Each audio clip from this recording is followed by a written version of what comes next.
শ্রীরামকৃষ্ণ ভক্তমালিকা উপেন্দ্রনাথ মুখোপাধ্যায় পর্ব ৩। শ্রী শ্রী ঠাকুরের দেহত্যাগের সংবাদ পাইয়া উপেন্দ্রনাথ কাশীপুরের শ্মশানে উপস্থিত হইয়াছিলেন। চিতাগ্নি নির্বাপনান্তে ভক্তগণ যখন কাশীপুরের ঘাটে অবগাহনাদির জন্য একে একে যাইতেছিলেন, তখন এক বিষধর সর্প উপেন্দ্রনাথের পদে দংশন করেন। সর্পাঘাতে তিনি বসিয়া পড়িলেন। ভক্তেরা তাহার পায়ের উপরিভাগে খুব জোরে বাঁধিয়া ক্ষত স্থানটি তপ্ত লৌহ শলাকা দ্বারা পোড়াইয়া দিলেন। শ্রীরামকৃষ্ণের কৃপায় তার জীবন রক্ষা হইল, কিন্তু ক্ষতস্থানটি প্রায় ৪-৫ মাস নীল বর্ণ হইয়া ফুলিয়া রহিল। সেই নীল দাগ আজীবন ছিল।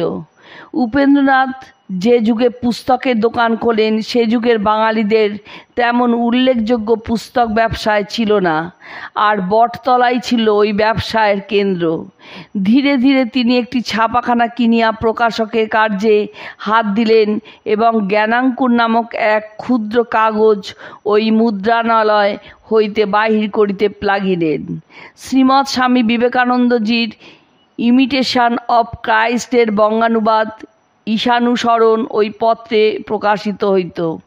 অকস্মাৎ তিনি রাজভাষা নাম দিয়া ইংরাজি ভাষা শিক্ষার সহজ প্রণালীযুক্ত একখানি পুস্তক বাহির করিলেন।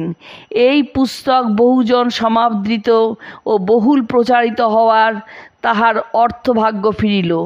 ব্যবসা ক্ষেত্রে তিনি সুপ্রতিষ্ঠিত হইলেন এবং ৩ নম্বর বিডন স্কোয়ারের একখানি দ্বিতল গৃহ ভাড়া লইয়া ব্যবসায়ের প্রসারে উদ্যত হইলেন। শীঘ্রই বসুমতী নামক একখানি সাপ্তাহিক পত্রিকা তাহার মুদ্রণালয় হইতে প্রকাশিত হইল। আমরা বলিয়া আসিয়াছি যে উপেন্দ্রবাবু শুধু অর্থাৎই ছিলেন না, তিনি ব্যবসায়ী হইলেও মুখ্যত ভক্ত ছিলেন। ইহার প্রমাণ এই সময়ের একটি ঘটনায় পাওয়া যায়।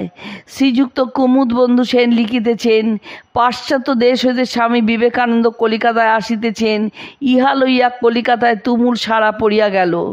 কলিকাতা অভ্যর্থনা সমিতির আয়োজনে স্বামীজিকে খিদিরপুর হইতে স্পেশাল ট্রেনে শিয়ালদহ স্টেশনে আনিবার ব্যবস্থা হইয়াছিল। উপেন্দ্রবাবু পূর্বদিন কলিকাতা ও শহরতলির প্রায় সর্বস্থানে প্ল্যাকার্ড মারিয়া বড় বড় অক্ষরে স্বামীজির পৌঁছিবার স্থান ও কাল জানাইয়াছিলেন। ইহা ব্যতীত হাজার হাজার হ্যান্ডবিল ছাপাইয়া স্বামীজিকে সংবর্ধনা করিবার জন্য কলিকাতাবাসীদিগকে আহ্বান করিয়াছিলেন। এই সমস্তই উপেন্দ্রবাবুর নিজ ব্যয়। নবপ্রকাশিত বসুমতীতে স্বামীজির উপবিষ্ট ছবি এবং তাহার দুই পার্শ্বে 2টি মঙ্গল ঘট দিয়া উহার নিচে স্বামীজির আগমন উপলক্ষে মহাকবি গিরিশচন্দ্রের রচিত নূতন গীতি সন্নিবেশিত হইয়াছিল। এই সংখ্যার বসুমতী হাজারে হাজারে বিনামূল্যে বিতরিত হইয়াছিল। সেই দিন সন্ধ্যাকালে পূজ্যপাদ স্বামী ব্রহ্মানন্দ, যোগানন্দ এবং পরম ভক্ত গিরিশবাবু ও পূর্ণবাবুর মধ্যে আলোচনা হইতেছিল যে শীতকালে অতি প্রত্যুষে স্পেশাল ট্রেন আসিবে, সুতরাং হয়তো শিয়ালদায় লোকের বেশি সমাগম হইবে না। এমন সময় সহসা উপেনবাবু আসিয়া উপস্থিত হইলেন। গিরিশবাবু ও স্বামীজিদের সন্দেহের কথা শুনিয়া তিনি দৃঢ়ভাবে বলিয়া উঠিলেন, কাল স্বামীজিকে দর্শন করবার জন্য বহু সহস্র লোক যাবে। আমি সমস্ত কলকাতা, বরানগর, কাশীপুর, ভবানীপুর, আলিপুরে প্ল্যাকার্ড লাগিয়েছি, 50,000 হ্যান্ডবিল বিলি করেছি এবং 10,000 বসুমতী বিতরণ করেছি।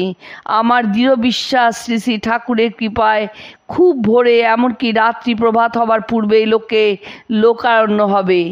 গিরিশবাবু বললেন, ভাই, এটা যদি হয় তবে তুই মস্ত একটা কাজ করলি। উপেনবাবু কথায় অনেকে সেদিনকার বৈঠকে আশ্বস্ত আহ্লাদিত হইয়াছিলেন, কারণ অভ্যর্থনা সমিতির পক্ষ হইতে বিজ্ঞাপনে তেমন উদ্যম ছিল না। তাহারা সংবাদপত্রের স্তম্ভে শুধু তাহার আগমন সংবাদ ছাপাইয়া নিরস্ত ছিলেন। স্বামীজির জীবনীর সহিত পরিচিত সকলেই জানেন যে উপেন্দ্রনাথের ভবিষ্যৎবাণী আশাতীত রূপে সফল হইয়াছিল।